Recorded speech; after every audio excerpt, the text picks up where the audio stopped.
Gente, que delícia estar com vocês mais uma vez. E eu não quero ser redundante, mas de fato eu me sinto em casa. É tão bom a gente estar com vocês. Todas as vezes é especial. E a gente sabe que o Senhor promove esses encontros, essas conexões do céu, sempre com um propósito que é muito maior do que a gente, né? E nós nos conhecemos há tantos anos. Hoje a gente estava se lembrando, Micheline, né, do primeiro Bem-aventurada que eu vim pregar, né? E desde então uma amizade tão linda foi construída e tem sido construída desde então. E é tão bom estar com vocês aqui mais uma vez. E eu queria compartilhar com vocês o que Deus tem colocado no meu coração para esse tempo que a gente está vivendo. É um tempo desafiador esse tempo que a gente está vivendo. Não apenas no Brasil, mas no mundo. Tantas coisas acontecendo. Nós estamos num tempo de cumprimento de profecias. E isso é maravilhoso, porque muitas pessoas gostariam de estar assistindo o que a gente está assistindo. Mas, por outro lado, também é um pouco angustiante algumas coisas que a gente presencia, assiste, testemunha.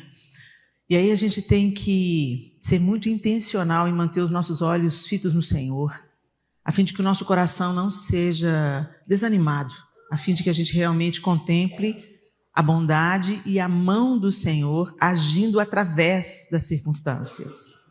E eu devo confessar para vocês que, como brasileira que vive no Brasil, né, eu nunca saí de Belo Horizonte, nasci em Belo Horizonte, vivo em Belo Horizonte há 57 anos, então eu não esperei ver o Brasil como eu tenho visto. E aí a pergunta é: Senhor, o Senhor está no controle da minha vida? O Senhor está no controle das nações? E, particularmente, os 2 últimos anos foram muito difíceis para mim. Não apenas por tudo que eu estou presenciando no Brasil, mas também pelas questões com Israel, né? Eu conheço aquela terra, conheço aquele povo, não de ouvir falar nem dos livros de história, eu conheço de estar lá com eles.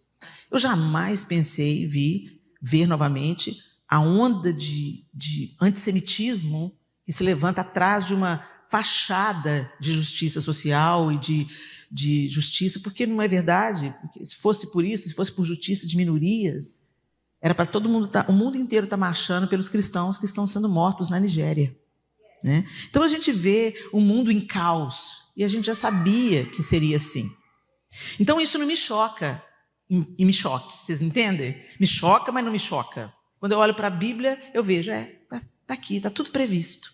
Mas me choca quando eu olho para a igreja do Senhor e, ao invés de eu ver uma igreja mais apaixonada, mais envolvida, mais engajada, mais prostrada, mais comprometida, eu vejo uma igreja distraída, uma igreja aliançada com questões que não deveria se aliançar. Nós devíamos orar, não nos aliançar. E aí a gente vê as coisas que estão acontecendo. E mais uma vez eu digo, não apenas no Brasil, mas no mundo todo, mas eu posso dizer da minha realidade, eu posso dizer do Brasil, de onde eu vivo. E o Senhor tem colocado uma palavra no meu coração, e eu tenho pensado muito no verso de Romanos, que o apóstolo Paulo fala assim: o nome do Senhor tem sido blasfemado entre os gentios por vossa causa. Nós nunca fomos tão numerosos como cristãos e tão ineficientes como cristãos. O sal não está salgando, a luz não está brilhando. Está tudo tão parecido. A gente entra numa igreja, não é muito diferente de uma balada. E eu não estou falando só da forma, não, gente, porque a forma, a gente dialoga com o nosso tempo de acordo com a forma. O problema não é a forma, o problema é quando a forma compromete a essência, distorce a essência, modifica a essência. E quando o que era para ser apenas uma embalagem, vira o essencial, vira o principal, vira a artimanha, a maneira de se conseguir alguma coisa. A igreja cresce pelo poder do Espírito, não pelas influências humanas. Mas a gente tem visto uma tentativa ostensiva de fazer da igreja um lugar de arrebanhar pessoas. Mas que diferença essas pessoas têm feito no mundo? Então eu queria compartilhar com vocês o que o Senhor tem falado comigo. Eu posso garantir a vocês que tudo que sai aqui da minha boca, o meu ouvido é o mais próximo da minha boca. Essa palavra primeiro me confronta, ela primeiro me convida, ela primeiro me sacode. E eu queria compartilhar com vocês essa palavra. Abra sua Bíblia comigo em Gálatas, capítulo 5. A partir do verso 16. Eu estou usando a nova versão transformadora, a NVT. Pode ser uma linguagem um pouquinho diferente da sua, mas é a mesma bendita palavra de Deus. Gálatas 5, a partir do verso 16. O apóstolo Paulo, na sua carta aos Gálatas, fala assim: por isso digo, deixem que o Espírito guie sua vida. Assim não satisfarão os anseios de sua natureza humana. A natureza humana deseja fazer exatamente o oposto do que o Espírito quer. E o Espírito nos impele na direção contrária àquela desejada pela natureza humana. Essas duas forças se confrontam o tempo todo, de modo que vocês não têm liberdade de pôr em prática o que intentam fazer. Quando, porém, são guiados pelo Espírito, não estão debaixo da lei. Quando seguem os desejos da natureza humana, os resultados são extremamente claros: imoralidade sexual, impureza, sensualidade, idolatria, feitiçaria, hostilidade, discórdias, ciúmes, acessos de raiva, ambições egoístas, dissensões, divisões, inveja, bebedeiras, festanças desregradas e outros pecados semelhantes. Eu repito o que disse antes: quem pratica essas coisas não herdará o reino de Deus. Mas o Espírito produz este fruto: amor, alegria, paz, paciência, amabilidade, bondade, fidelidade, mansidão e domínio próprio. Não há lei contra essas coisas. Aqueles que pertencem a Cristo Jesus crucificaram as paixões e os desejos de sua natureza humana. Uma vez que vivemos pelo Espírito, sigamos a direção do Espírito em todas as áreas de nossa vida. Não nos tornemos orgulhosos, provocando e invejando uns aos outros. Esse texto fala diretamente de caráter cristão. O caráter cristão, gente, ele não é forjado apenas pela nossa vontade, pelo nosso esforço, pela nossa força de vontade. Falar sobre caráter cristão é falar sobre aquilo que Deus deseja formar dentro de cada um de nós. É isso que o Senhor quer fazer em nós, nos transformar à semelhança de Jesus. É isso que é ser cristão. Ser cristão não é frequentar uma igreja onde a gente creia em Jesus Cristo, que Jesus Cristo é o Filho de Deus, e a gente se encontre aqui aos domingos e cante músicas sobre ele. Isso é apenas parte do todo. A gente não é crente no domingo. A gente é cristão 7 dias por semana, 24 horas por dia, trabalhando, andando pelas ruas, dirigindo, cuidando da família, trocando fraldas, ministrando no louvor. A gente é cristão em todo o tempo. Assim deveria ser. Quando Jesus convoca os seus discípulos, gente, eu fico pensando, a vida daqueles caras estava pronta. Eles estavam ali pescando, trabalhando, vivendo a vida. E Jesus chega e fala: segue-me. E eles paravam o que eles estavam fazendo e seguiam Jesus. Deixavam, quando chama Pedro, deixa as redes. E vão seguir Jesus.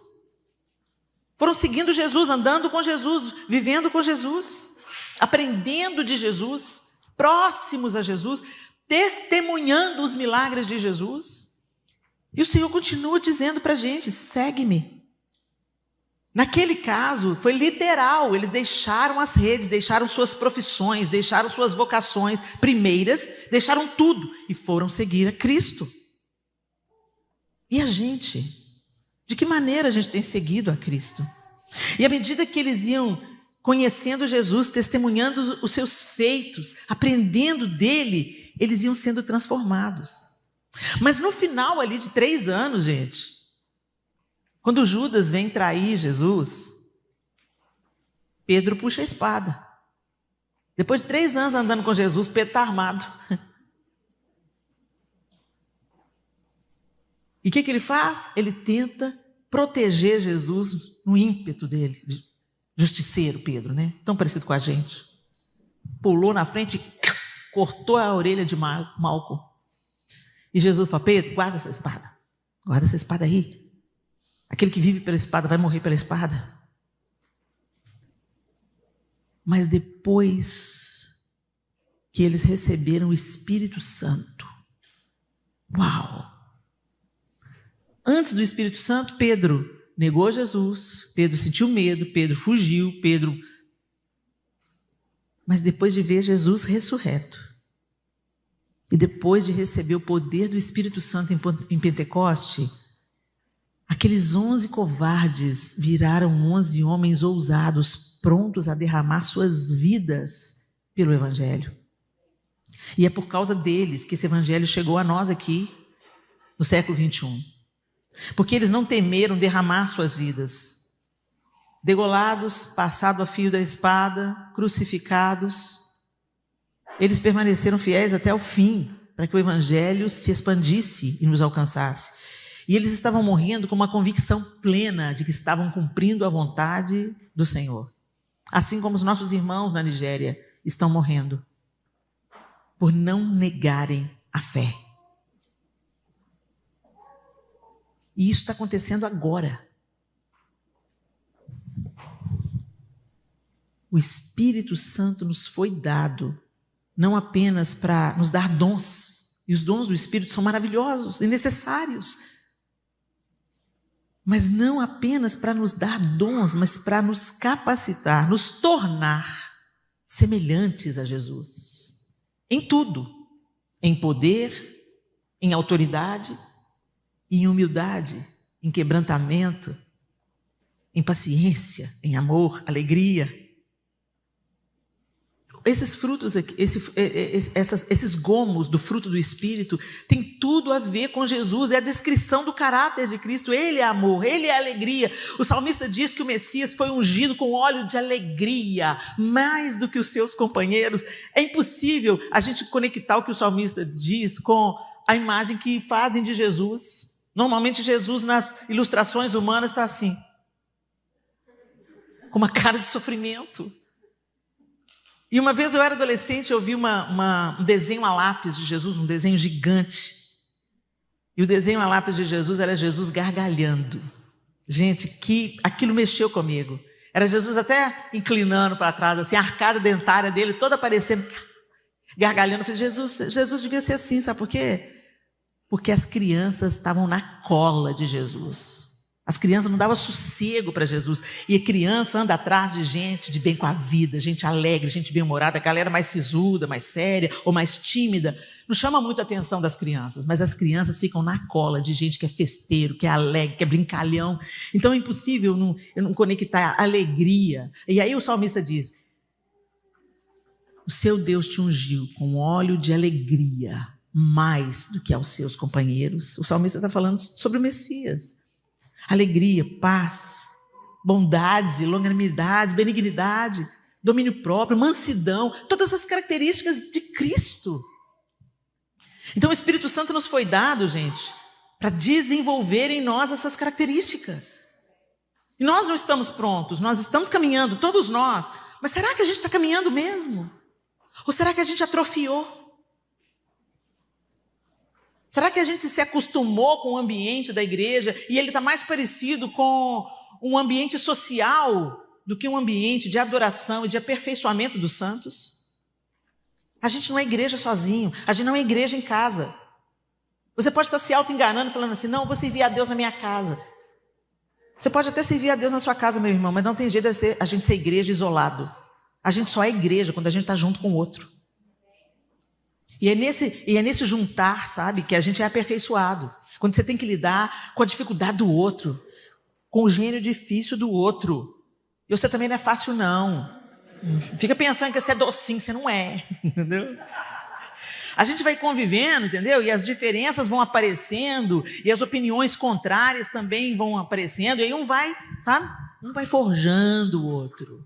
Um vai aprendendo a andar a segunda milha, dar a túnica e também a capa, perdoar e ser perdoado. A gente aprende a pedir perdão, a gente aprende, mas para aprender a gente tem que estar junto. E aí quando a gente pensa nesse mundo que valoriza tanto as aparências, a gente parece ser crente, a gente veste como crente, fala como crente, anda como crente, frequenta uma igreja de crente, mas a gente é.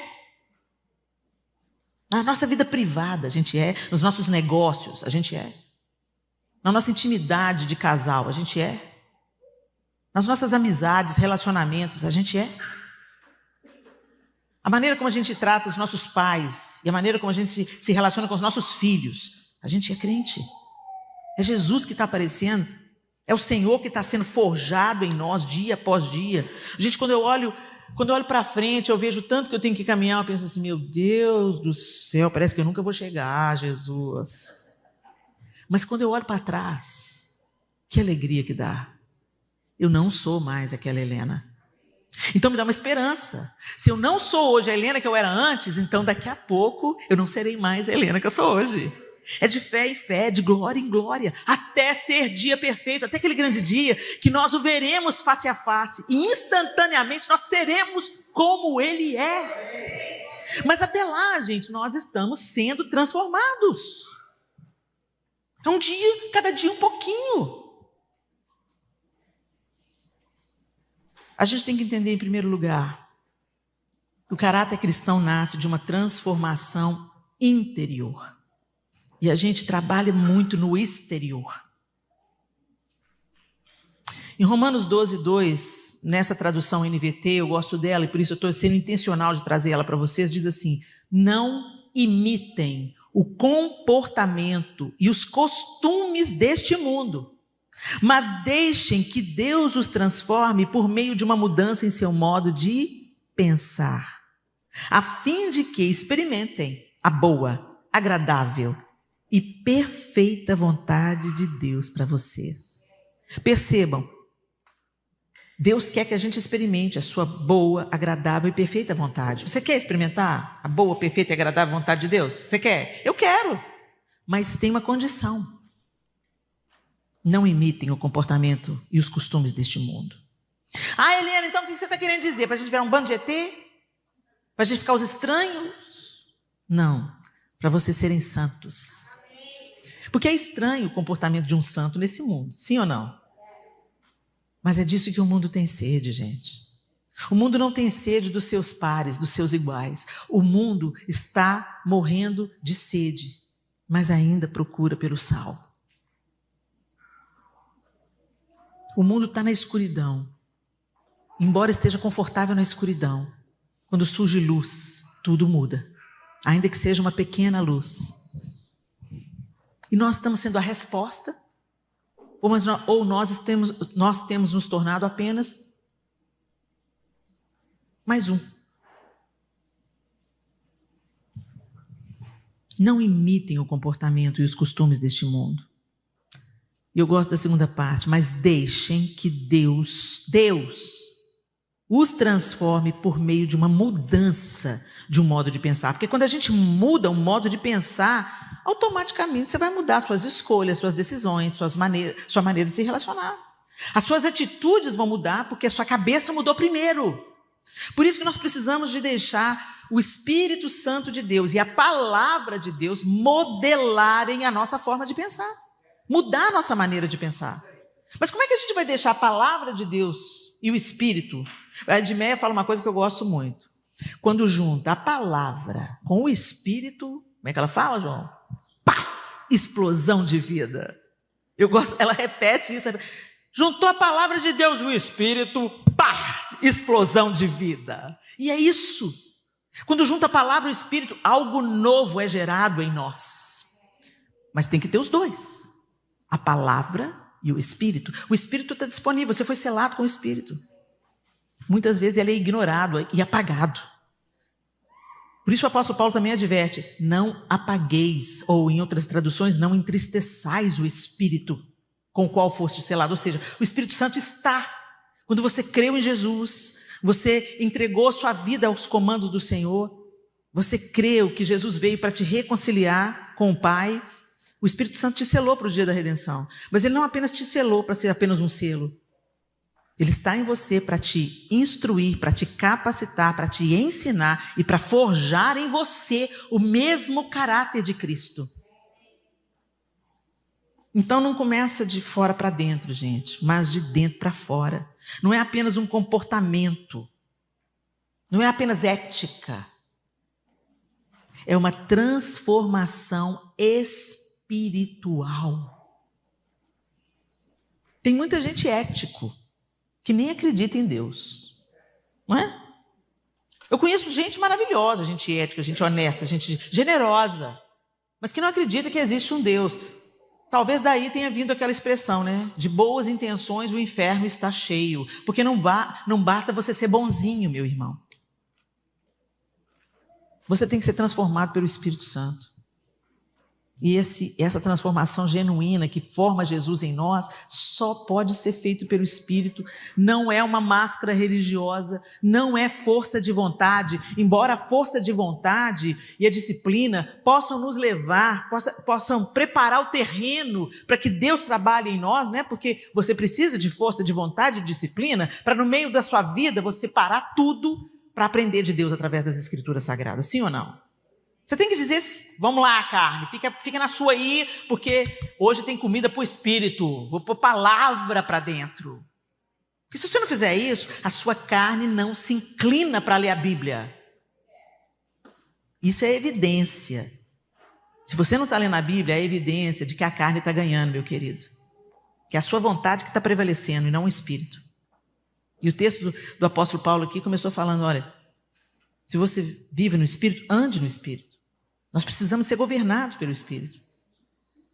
Mas não é só a força de vontade, não é só a força de vontade, gente. Precisa de uma obra sobrenatural que acrescente à força de vontade. É mudança operada pelo Espírito de Deus. Quando Cristo entra na vida de alguém, ele transforma valores, ele transforma os desejos e ele transforma as atitudes.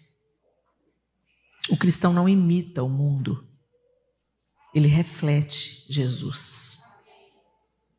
O segundo ponto, Jesus é o modelo perfeito de caráter. Jesus é o nosso modelo. Para o cristão, quem é o modelo, gente? Jesus. Jesus é o modelo. Você pode admirar vários homens e mulheres de Deus. Você pode ter líderes aos quais você respeita, presta contas. É maravilhoso isso. Mas o seu principal modelo é Jesus. Em que Jesus te inspira? Em que você está parecido com ele? Em 1 João 2, 5 e 6 diz assim, mas quem obedece à palavra de Deus, mostra que o amor que vem dele está se aperfeiçoando em sua vida. Desse modo, sabemos que estamos nele. Quem afirma que permanece nele, deve viver como ele viveu.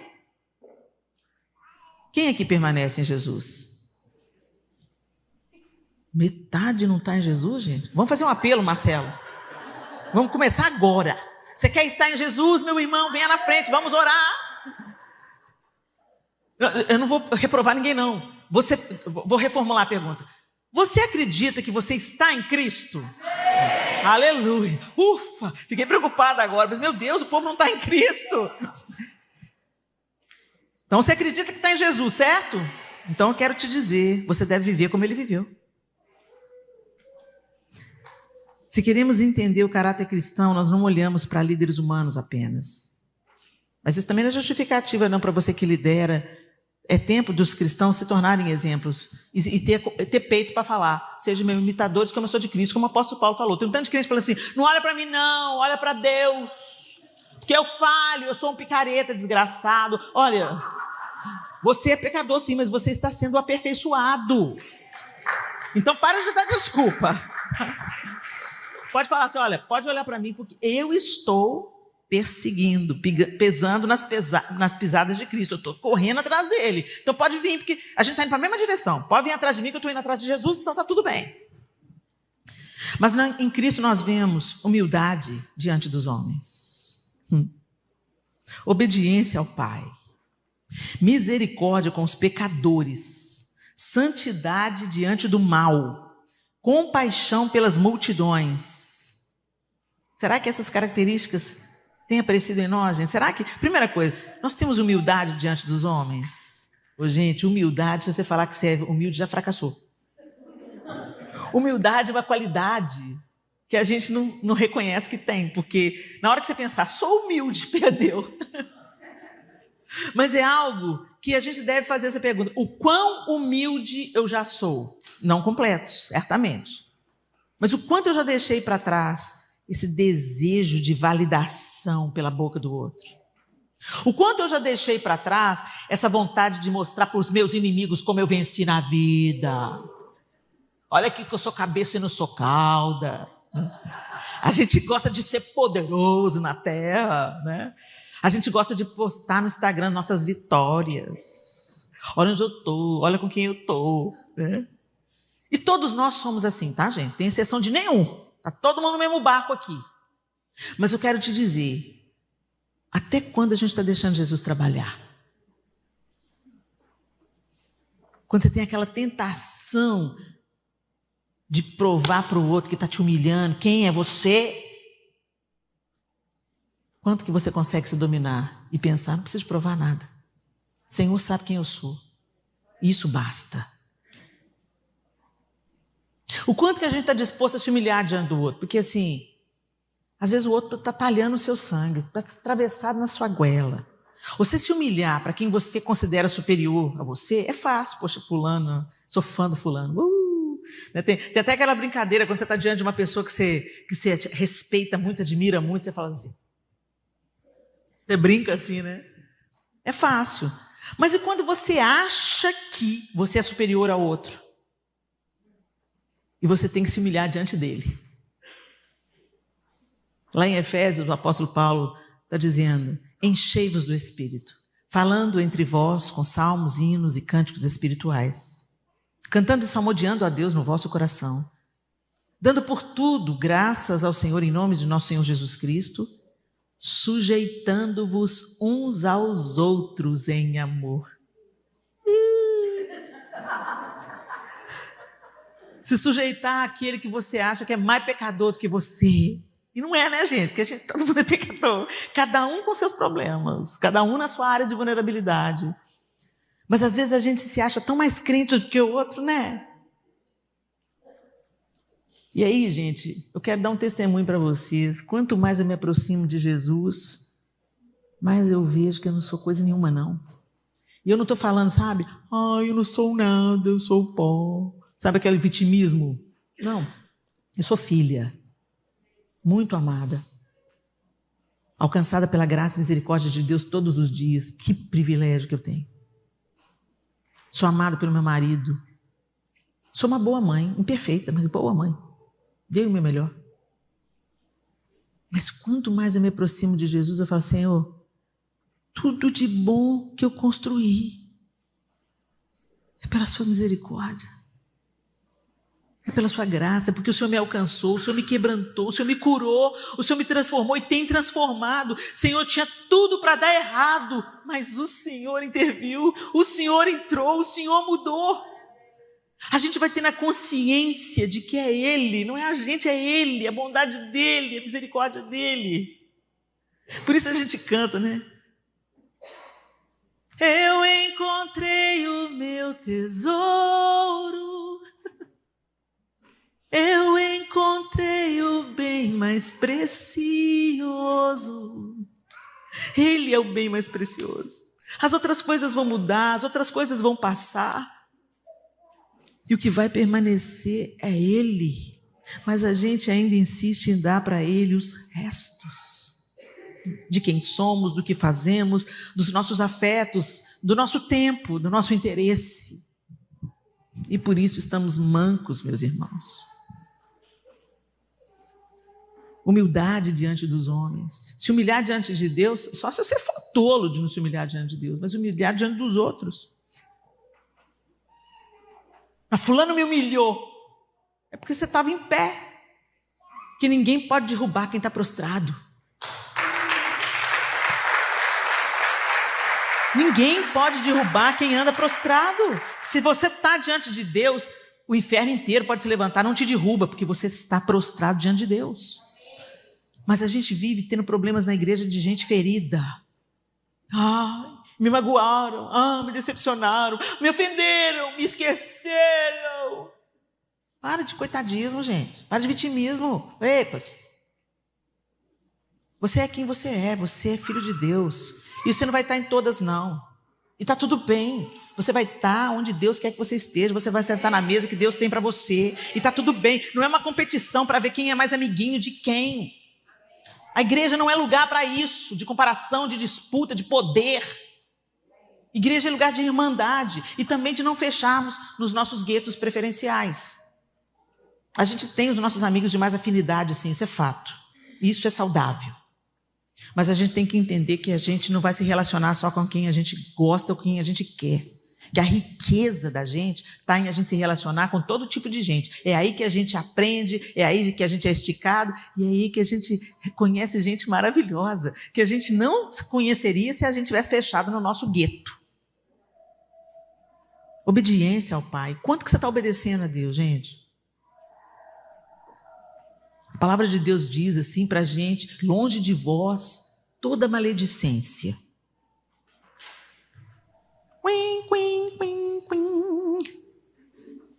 Quando a gente reúne, a gente está jantando alguém, né? Sempre. Tem sites que vivem de maledicência e fala que é crente. Até quando a gente tem obedecido a Deus? Levado a sério o que Deus manda a gente fazer. O Senhor fala assim: olha, tanto as suas mãos fazer o bem, se você não faz, você peca. Quantas vezes você tem a oportunidade de fazer o bem e você não faz porque você está com preguiça? Isso não é obediência ao Senhor. Quantas vezes tem que sair da sua boca a palavra que edifica, mas você usa palavras torpes, enquanto a Bíblia fala que não saia da sua palavra, da sua boca, nenhuma palavra torpe, a não ser aquela que seja para edificação. Quantas vezes é o palavrão que é achado na nossa boca? Na hora que você fica com raiva, solta o palavrão. Substitui. Filho de uma Amalequita. Nabucodonosor.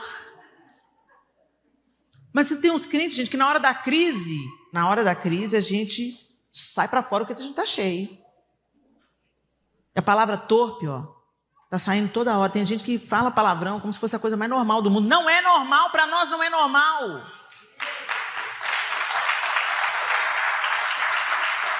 Misericórdia com os pecadores. Esse é o modelo de Jesus, ele tinha misericórdia.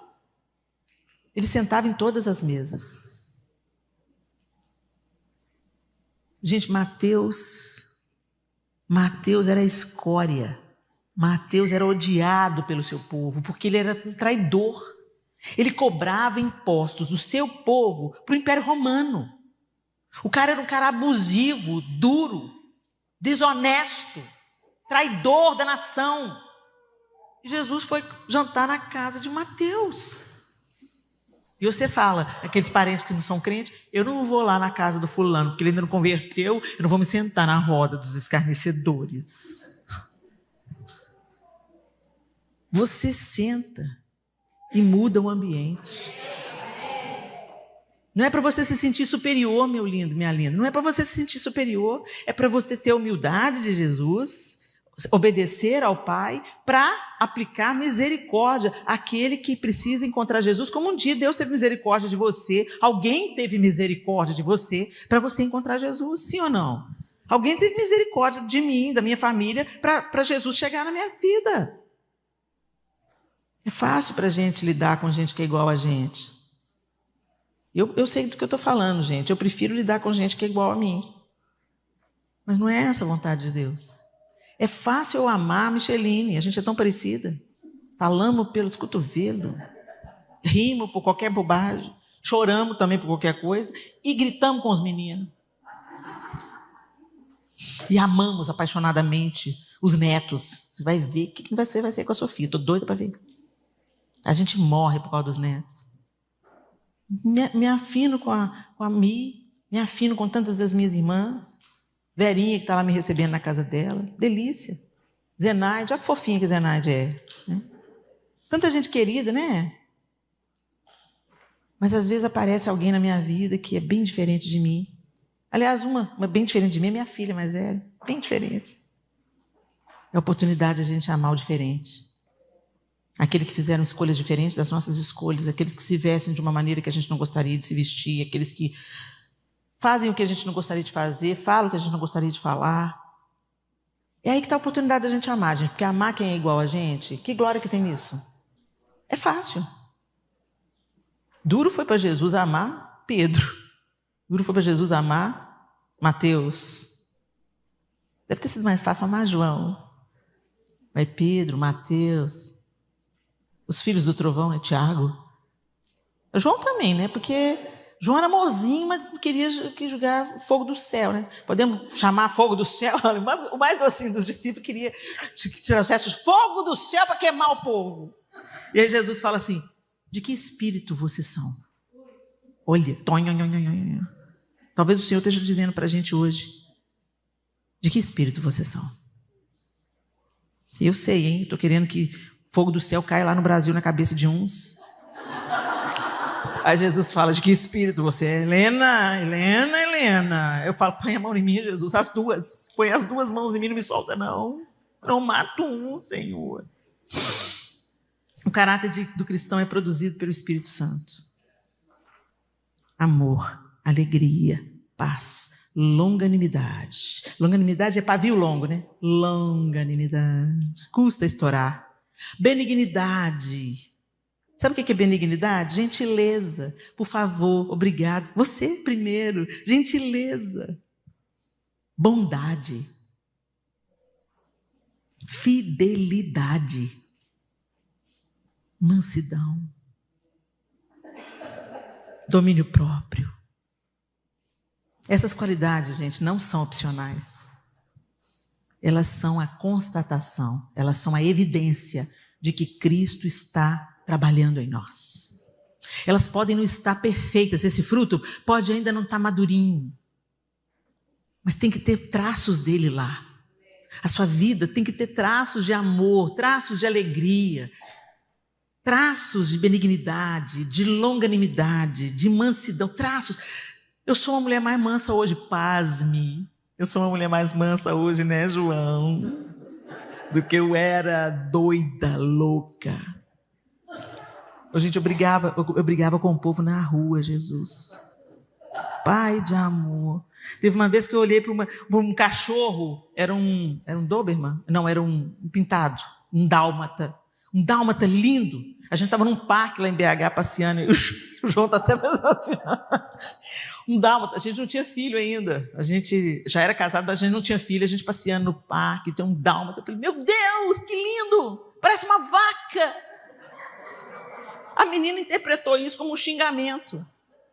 E veio dizendo impropérios para mim. Não sei o que. Cala sua boca! Cala sua boca, está elogiando esse cachorro. E o João, Helena, calma. Que desaforo. É feio também, a vaca. Vaca é a dona dele. Jesus. A crente. Crente, gente, até os demônios são e tremem. A diferença é o quanto que Cristo está mudando você. Essa que é a diferença.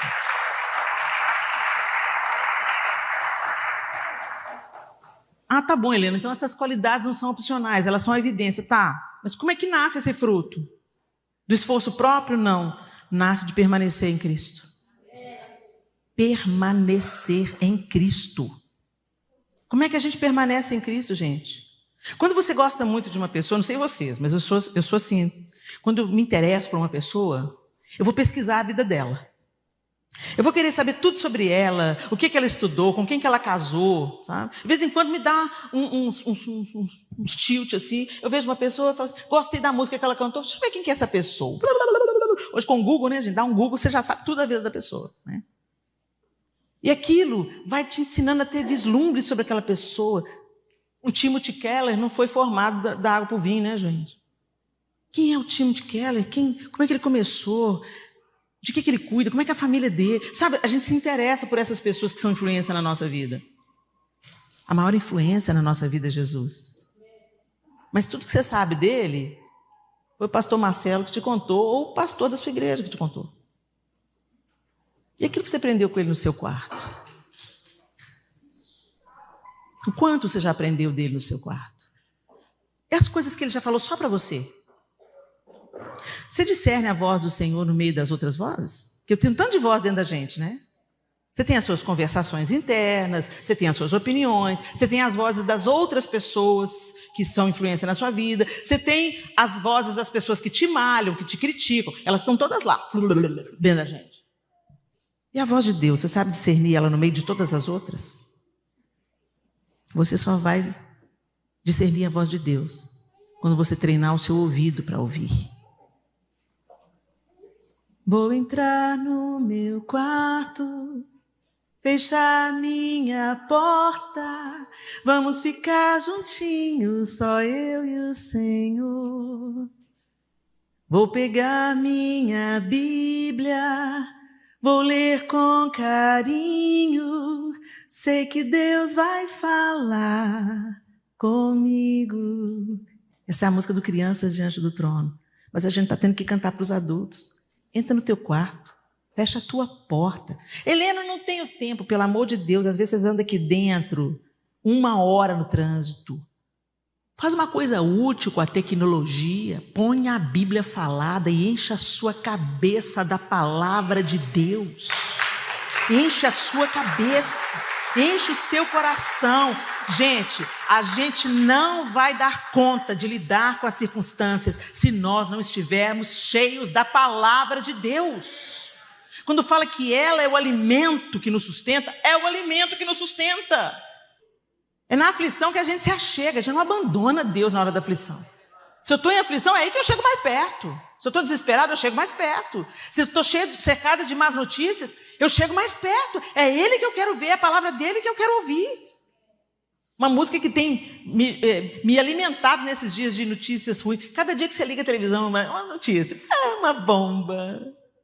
Pacotinho a cada dia. Ontem eu abri, só vi um tanto de pacotinhos que eu tenho até 31 de dezembro para resolver, porque quando virar para 1º de janeiro, a vida do brasileiro vai ser linda. Não temerei más notícias, não temerei más notícias, mesmo no vale da sombra da morte, comigo tu estás, comigo tu estás, comigo tu estás. Ele está até o final dos dias, Ele está. E se a gente não colocar os olhos nele, nós não vamos conseguir. E finalmente o caráter cristão se prova nas atitudes diárias. De que adianta, meus irmãos, dizerem que têm fé se não a demonstram por meio de suas ações? Acaso esse tipo de fé pode salvar alguém? Você diz crer que há um único Deus, muito bem, até os demônios creem nisso e tremem de medo. Quanta insensatez! Vocês não entendem que a fé sem as obras é inútil? Caráter cristão, gente, não se revela na igreja, mas na forma como tratamos a nossa família, na honestidade no nosso trabalho, na resposta diante das adversidades, como você reage diante das adversidades, na paciência com quem nos provoca, na integridade quando ninguém está vendo ou quando ninguém está sendo íntegro. Crente de verdade não se reconhece pelo que fala, mas pelo que vive. E é para esse lugar que o Senhor quer nos levar, meus irmãos. Para um lugar onde Ele seja forjado em nós. Ele seja visto em nós. Nas mínimas coisas. É fácil a gente ser crente, eu aqui pregando. Você pode pensar, nossa, Helena é uma bênção. Quem sabe é o João. Sofia, que mora comigo hoje. Quem pode atestar da minha fé são os meus amigos mais próximos. Aqueles que me assistem em dias terríveis. Quando eu estou cansada, quando eu estou desanimada, quando eu estou abatida, quando eu estou enfurecida. A maneira como reajo às circunstâncias. Eles podem dizer se eu estou sendo aprovado ou não. A nossa tendência é às vezes pensar, meu amigo me entende. E aí a máscara cai. E o que aparece é feio. Bem feio. Quando você está vivendo em Cristo, você não tem que se preocupar com máscaras. A gente usa as máscaras sociais, é fato. Você não vai sair por aí falando da sua vida para todo mundo, né? Nós temos aquelas máscaras sociais de: olá, como vai? Você está assim, querendo morrer, mas você fala: tá tudo bem. Igual aquela mulher, né?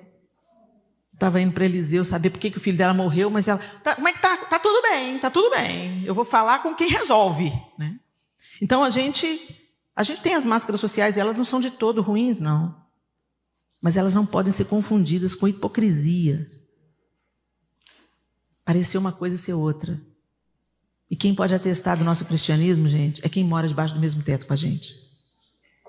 Porque eles veem a gente em todas as circunstâncias, em todos os momentos, doentes, com dor, impacientes, decepcionados, feridos.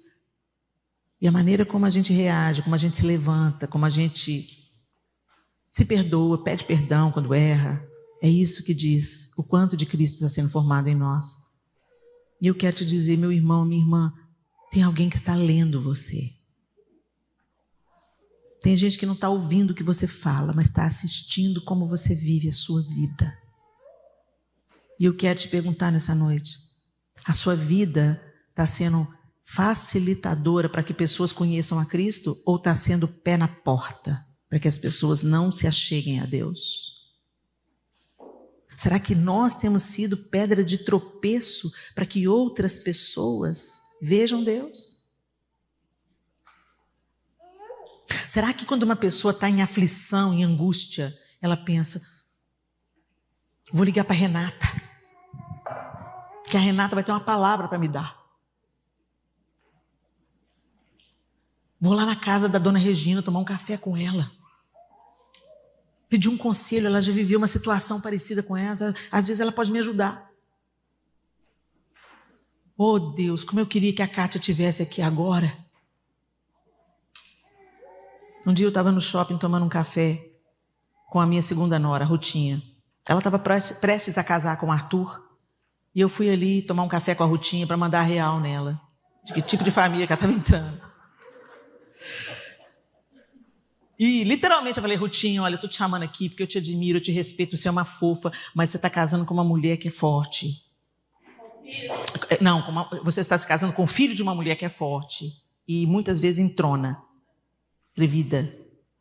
Então eu quero te dizer, eu estou te dando toda a liberdade de falar comigo assim: Helena, fica na sua. Eu estou te dando liberdade, porque eu vou tentar de todo o meu coração não ultrapassar os limites. Mas se eu ultrapassar, você tem que me parar na hora. Porque senão você vai alimentar uma ferida e isso pode nos separar. E eu não quero me separar de você. Eu quero ser sua amiga. Então manda real, fala a verdade comigo, tá? Se eu passar do limite. Eu estou lá tendo essa conversa cabeça com a Rutinha. Procurei um lugar no shopping que era assim, separadinho. Não era na praça de alimentação, era num café lá no Copenhagen, né? E nós duas lá quietinhas no canto. E eu estou lá conversando com a Rutinha assim. De repente eu escuto: Helena Tanuri. Levei um susto assim, olhei, aí vem uma dona. Helena, não acredito, você está aqui. Eu falei assim: meu Deus, o que está acontecendo? Está tudo bem, minha irmã? Helena. Começou a chorar. Aí eu já olhei para a Rutinha já fez aquele orar. Vai. Eu levantei, peguei, cheguei ela assim de lado. Está tudo bem, minha linda? O que foi que aconteceu? Está tudo bem? Helena, eu estava pedindo para Deus, eu pedi para Deus, e você está aqui. Eu falei assim: estou aqui, o que foi? O que está acontecendo? Ela falou assim: Helena, tem 15 dias que uma bomba caiu na minha casa. Somos pastores, eu e meu marido. Meu filho chegou com uma confissão que nos dilacerou. E eu não sei o que eu faço com isso. Eu estou esmagada, eu estou assustada. Nunca passou pela nossa cabeça que o nosso filho vivesse esse tipo de situação. Helena. Eu já sabia do que ela estava falando. Eu catei ela assim, ó, e abracei ela. Como muitas vezes eu fui abraçada. E eu chorei com ela, e eu acalmei ela. E quando ela se recuperou um pouco, ela falou assim: me fala, o que eu faço com isso? E eu comecei a falar para ela tudo que eu tinha aprendido, tudo que eu estou aprendendo na jornada. E ela foi encorajada, eu orei com ela e falei, minha linda, segue confiando no Senhor, segue orando pelo seu filho, não tema pela sua reputação, ok? Ame e se preocupe com o seu filho, com a salvação do seu filho, e não sobre o que pensam sobre você. Ore por ele, ame o seu filho, como você é amada pelo Senhor. O Senhor não te amou quando você estava pronta, amor? Não. Ele te amou antes de você corresponder a esse amor. Então ama do mesmo jeito, tá? Você pode deixar claro com as coisas que você não concorda, as coisas que você não apoia. Você pode colocar limites dentro da sua casa. Mas não rejeita o seu filho, não expulsa o seu filho. Não faça isso. Ela respirou fundo. E ela falou assim, Deus é bom. Eu falei assim, Deus é bom e te ama. Porque eu não costumo vir muito nesse shopping. Isso consolou ela. E a gente vê o cuidado de Deus. Mesmo nos nossos limites, nossas incapacidades, nossa humanidade. O Senhor quer te levantar como resposta, como alívio. Às vezes não é nem uma pessoa para você dar conselho, é uma pessoa só para você chorar junto. Vamos chorar junto? Vamos chorar junto. Sabe? Divide a carga, não fica tão pesada para o outro, sabe? E nós estamos no mundo para ser isso, gente, alívio. Nós não estamos sendo para ser um dedo em riste, decidindo, vai para o céu, vai para o inferno, vai para o céu, vai para o inferno. Por isso que Deus é que é juiz, não é você, querido. Ame as pessoas como você é amado. Considere as pessoas, trate com respeito, com honra. Escute o que as pessoas têm a dizer. Talvez se nós escutássemos mais as pessoas, muitos suicídios não aconteceriam. Escute. Como a música diz, né? Solte as pedras. Se o Senhor soltou as dele, quem somos nós para carregar as nossas? E deixa o caráter dele em você fazer diferença por onde você passar, a fim de que o nome do Senhor seja glorificado. Vocês estão construindo uma casa física, mas Deus quer para a Home Church muito mais. Que vocês sejam um referencial espiritual. Que quando as pessoas se lembrarem da Home Church, lá a gente é ouvido. Lá a gente é amparado. Lá a gente é corrigido. Lá tem uma palavra de esperança, de fé, de recomeço. E de correção quando precisa. Porque quem ama também corrige. Feche os seus olhos.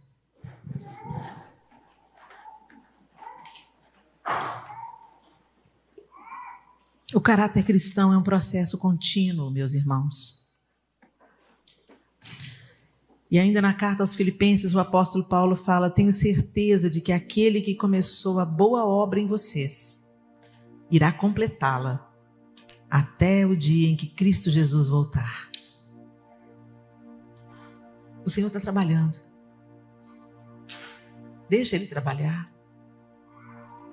Chame Ele para trabalhar em você. Fala, Senhor, eu preciso, essa área da minha vida aqui, Senhor, eu preciso do seu trabalho aqui. Eu tenho andado tão reclamona, Senhor, tão mal agradecido. Trabalha aqui. Ô Senhor, eu tenho andado incrédulo, descrente, mesmo cético. Trabalha aqui. Ô Senhor, eu não estou conseguindo ouvir a sua voz. Trabalha nisso. Deus usa as lutas para nos aperfeiçoar. Usa as provações para amadurecer a nossa fé. Ele usa a palavra para moldar a nossa mente. E o Espírito Santo para formar Cristo em nós. Nós não somos perfeitos, mas estamos sendo aperfeiçoados. Então essa é a hora de você olhar para dentro e fazer uma consideração honesta. Você tem revelado Cristo através da sua maneira de viver? As pessoas percebem Cristo em você? Elas pensam em você quando elas estão vivendo alguma crise? Elas pedem a sua oração? É tão interessante que quando as pessoas veem Cristo em nós, elas podem até nos zombar, debochar de nós, rir da nossa fé. Mas quando a coisa aperta, elas falam: ore por mim. Ore por mim. Isso é Cristo em nós. Deixa a palavra moldar suas atitudes, meus irmãos. Permita que Deus trate as áreas escondidas da sua vida. Tem áreas na sua vida que só você sabe como elas precisam da cura, do cuidado. Algumas precisam de ressurreição. Deixe que o Senhor trate, toque nessa noite, em nome de Jesus. E que o Senhor seja o nosso maior modelo de influência. Porque cristianismo é sobre isso. Ele é o nosso maior modelo e a nossa maior influência. Senhor, nós te bendizemos nessa noite. Ah, Jesus, o que seria de nós se não fosse o Senhor? Sua bondade, misericórdia e graça. Quantas vezes, Deus, nós abraçamos mais a cultura vigente do que a cultura do céu. Muitas vezes, Senhor, nos distraímos ou somos governados pelo nosso temperamento e não pelo teu Espírito. Quantas vezes o vitimismo nos abate, a ira nos domina, a preguiça nos impede de te conhecer mais. Nós pedimos perdão ao Senhor nessa noite. Perdoa-nos, Senhor. Limpa o nosso coração, limpa a nossa mente, Senhor. E atrai-nos ao Senhor. Nós queremos nos aproximar.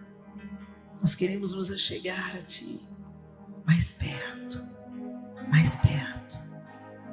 Porque sabemos que à medida que andarmos com o Senhor, como Noé andou, como Enoque andou, como Abraão andou, não apenas em encontros esporádicos, mas em andar com o Senhor, todo dia um trecho. É aí que nós nos tornaremos semelhantes ao Senhor e amigos do Senhor. Nos ensine, nos ajude, a fim de que o seu nome seja glorificado através de nós, a fim de que a nossa vida se torne alívio, resposta, esperança, perseverança na vida de outros. Levanta a Home Church, Senhor, aqui em Kearney, para ser realmente uma casa viva, pedras vivas, não apenas uma edificação tão linda que está ficando tão lindo, Senhor, e a gente vê o sinal do Senhor, mas como o pastor Marcelo disse aqui, o Senhor se importa com pessoas, e que aquela casa seja um sinal de pessoas que se reúnem e amam, acolhem, cuidam, levantam, ajudam, consolam, corrigem, ensinam. Que muitos venham a crer através da sua obra em nós. Em nome de Jesus, o Cristo, nós oramos. Amém e amém. Que Deus abençoe vocês.